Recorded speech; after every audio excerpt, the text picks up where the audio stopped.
It's the morning after that event, and here's what's surprising to me is that some boxing analysts and some boxers, for whom I have a great deal of respect, are actually analyzing this event. We're talking that event with Mike Tyson.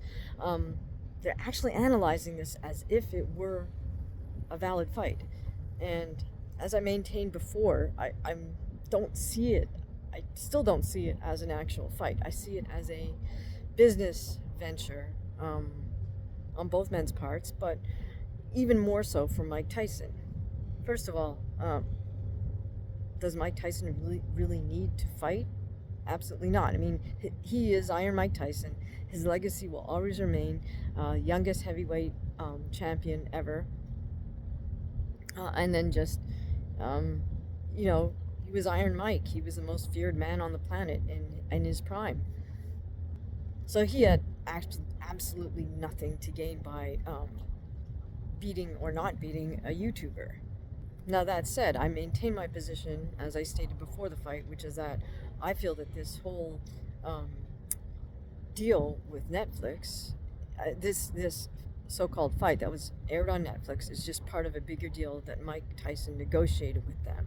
What that is, I don't know, but it could be something like, a biopic, say a 6-part biopic that Netflix is going to air, or some type of series, I would think. But whatever it is, I'm sure Mike negotiated this so he gets final edit rights, because it's his story. They're putting it out there. I'm sure, he's spoken before about how, he's been sort of duped into signing away his life story to different writers or this and that. And, countless documentaries have been made about Mike Tyson and his life because it's a compelling story.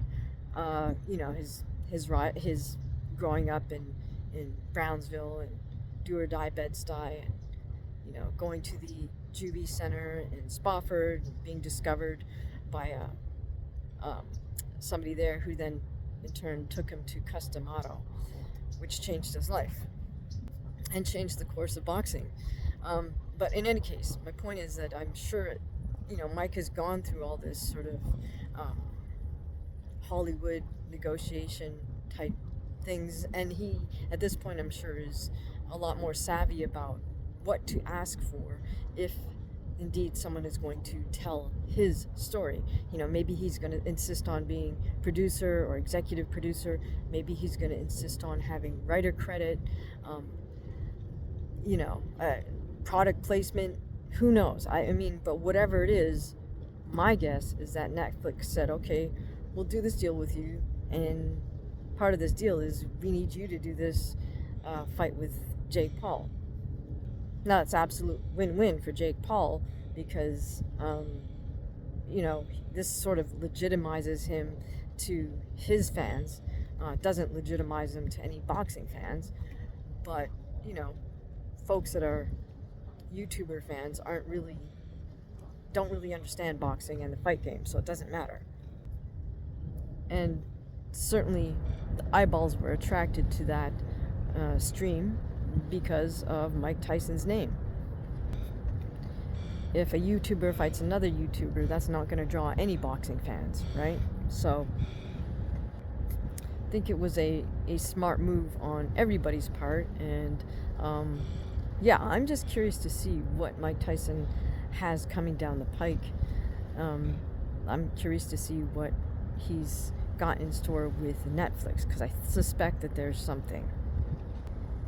As I maintained during the live stream, this was an opportunity for Mike to get paid.